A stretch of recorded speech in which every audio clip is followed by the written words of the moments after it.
Live Fit Podcast, episode 68, Healthy and Fit at Any Size. Skinny doesn't mean healthy. Being thin or of an ideal body composition does not necessarily mean the person is healthy. And likewise, having high fat body composition does not necessarily mean that a person is unhealthy. Focusing on weight, as our modern culture tends to do, will typically become a negative in some way. Losing weight is not a behavior, but it's an outcome or a result of healthy behaviors. You're listening to the Live Fit Podcast with Glenn Johnson. Here, we'll talk about all things related to good health, fitness, food, fat loss, and the mind-body connection. Yes, it is time once again for the Live Fit Podcast. I'm your host, Glenn Johnson. Thank you very much for listening. This is episode 68. Today I have a solo show for you. I'm going to be telling you why weight loss may not be the best thing for you. But first, I'd like to remind you that sharing, subscribing, and rating this podcast is greatly appreciated and one of the best ways that you can show your support for this show and help me spread my word of health and fitness. As you may know, I have a goal of converting 1 million people to the health and fit lifestyle. I want 1 million people who are not currently healthy or fit to become healthy and fit. More importantly, I want to convert them to the lifestyle so they can live healthy and fit and free for the rest of their life.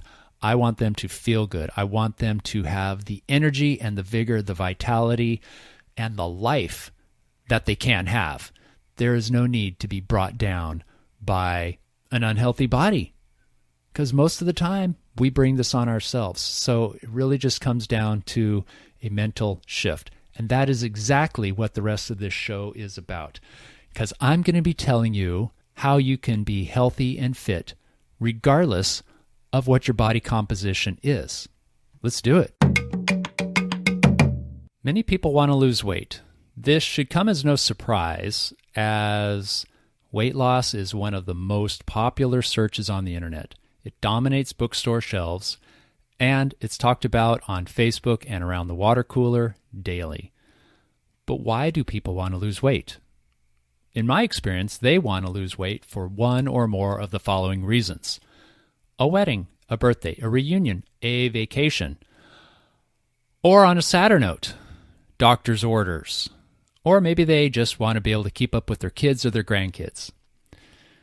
The truth of the matter is, appearance is the most common reason people want to lose weight. Improving their health often comes at a distant second. But is weight loss really what they need? Will losing excess body fat make them happy? Will losing excess body fat make them healthy? I'm always bothered when I meet a client and they tell me that they want to slim down for appearance reasons. I've seen this attitude too many times. They jump in with both feet, run at full steam, want to break weight loss records.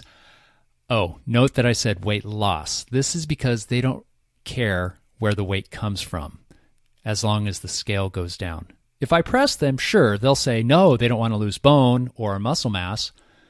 But generally, based on their attitude and the things they say, they don't really care. They just want to see the weight go down. Getting fit for appearance reasons is very troubling to me because it almost always is short-lived and often is disrespectful to the body. People become short-sighted when focused on body composition and don't give good health the attention and respect it deserves. Without your health, you have nothing. Think about all those things you enjoy about life. Without your body, it's pretty hard to do or experience these things, isn't it? Without your health, nothing else matters. We only have one body in this life. If we trash it, we're done. We just lie around and wait to die. Repairing the body never brings it back to its original state. Modern medicine is amazing, but nothing beats the original model that most of us were born with. This is why I'm a proponent of an attitude or philosophy called health at every size. HAES, health at every size, is a movement that is starting to grow in acceptance across the nation. It challenges the value in promoting weight loss for improved health. The HAES movement focuses on physiological measurements of health rather than the simplicity and the misleading factor of total body weight. In other words, skinny doesn't mean healthy. Being thin or of an ideal body composition does not necessarily mean the person is healthy. And likewise, having high fat body composition does not necessarily mean that a person is unhealthy. This has been LiveFit's attitude from the beginning. It's also the attitude of Dr. Linda Bacon, who began this movement with her many writings on the subject, including her books titled Health at Every Size and Body Respect. This philosophy focuses on objective measures of good health, such as blood pressure, blood lipid levels, blood sugar levels, etc., activity frequency, duration, and intensity. It also factors emotional, social, occupational, intellectual, spiritual, and ecological aspects which contribute to a person's health. Good health is not related to body weight. The HAES philosophy goes on to say that any behavioral changes you make should be focused on health improvement, not weight. Weight is not a behavior, it's a result. Now, I know that not everybody can achieve their ideal body composition and maintain it for the rest of their lives. There are many factors that lead a person to gain and maintain excess body weight. But regardless of this, everybody can improve their health and their fitness. Everybody can improve their health and their fitness. It can be better than it is. Losing weight is not a behavior, but it's an outcome or a result of healthy behaviors. In other words, weight loss does not create change, but change in behavior will create the loss of excess body fat. Many people have the notion that losing weight will improve their life. They think it will make them happy or that everything will go their way once they lose, quote unquote, the weight. But this is seldom the case. Fix yourself first. Change those factors that are ruining your health, and most of the time, everything else will fall into place. So ask yourself this: why are you out of shape or overweight? If you say it's because you eat too much, consider why you eat too much. Excess body weight may be holding you back a little, but chances are weighing less is not going to change your life for long. What do you need to feel healthy, wealthy, joyful, and fit? Personally, I need to eat fresh, healthy foods every day, exercise, sleep for 8 hours, cuddle, and have some quiet time, in no particular order. You may have a different list, but as long as it's health-producing and not detracting from your health, then it's a good list. Decide what you need to make you happy, write it down, and then devise a plan to achieve it daily. Focusing on weight, as our modern culture tends to do, will typically become a negative in some way. If a person's primary motivation for exercising is weight loss, and that weight loss does not meet their expectations, they will likely lose their motivation, even if they have become healthier in the process. An extrinsic motivator like weight loss generally will not hold up for long. There's often an attitude that enables a person to quit or to back off when they've met their goal, as if meeting the goal means that they're done. Then the inevitable happens and their weight goes back up, their fitness goes back down, and generally they're worse than they started. That's the result of an extrinsic or an outside goal, meaning superficial or a appearance-based goal. Focusing on weight loss will also tend to cause an emotional attachment that will eventually lead to a breakdown. How many of you have had your mood altered by the number on a scale? If you focus on your healthy behaviors such as smart eating and activities, sleep and emotional health, then your body will get rid of the excess weight that it no longer needs. Focusing on weight is a precarious place to be, as the motivation to continue hangs on the daily success of the perceived weight loss, and it can easily fall victim to temporary weight gain from natural body fluctuations such as sodium intake, menstrual cycle, and food in your intestines. Equating thinness with good health is also a slippery slope. This is not only a false notion, but can lead a person towards psychological disorders and abuse of the very body that they live in. This is why weight loss must come from the mind. The mindset must change for the body to change. Evidence has shown that a person can be physically healthy and carry too much body fat, as long as the excess body fat is not damaging the joints of the lower body or of the vital organs.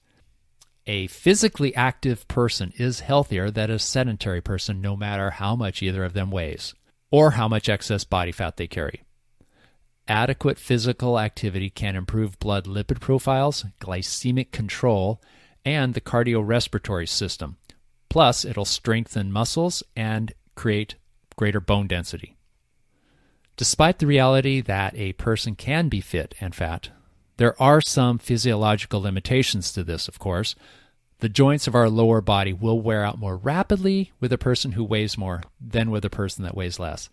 And it doesn't matter what that weight comes from, fat, muscle, or even a backpack. Weight is weight on the joints. Jogging is not an advisable activity for a heavier person. But what's a heavier person? There's no standardized weight limit, but I would recommend somebody that weighs 200 or more should not do very much running. Maybe sprints, maybe a mile or two at a time, but not even every day.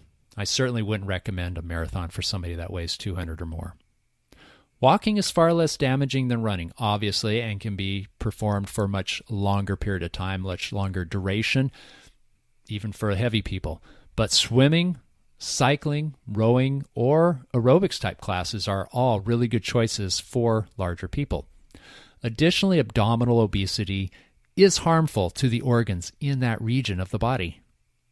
This visceral adiposity has been shown to increase cardiovascular disease, type 2 diabetes, and metabolic syndrome. Regular physical activity, especially with a session or two a week of high intensity, will greatly reduce the risks normally associated with excess body fat. Good health and a healthy body weight are directly linked. However, the larger picture is that not everybody is able to reduce their body fat to a generally recognized safe and healthy level. The good news is you may not need to.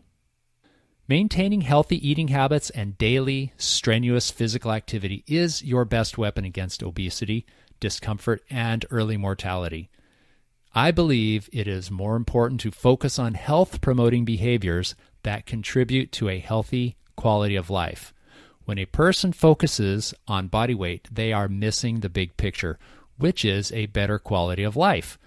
Reaching your ideal body weight by sacrificing your physical and emotional and sometimes social health is not something I want to see anybody do. The number on the scale is just not worth it. If this number is important to you, ask yourself why.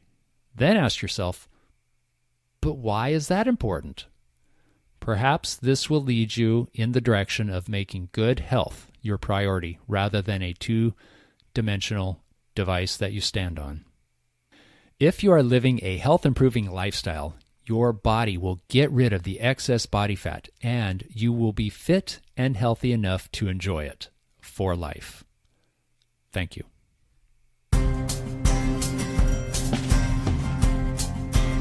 Thank you for listening to this episode of the Live Fit podcast. Please keep those reviews coming in iTunes and Stitcher Radio. You can subscribe, read show notes, articles, resources, and learn more about the weight management programs at livefitpodcast.com.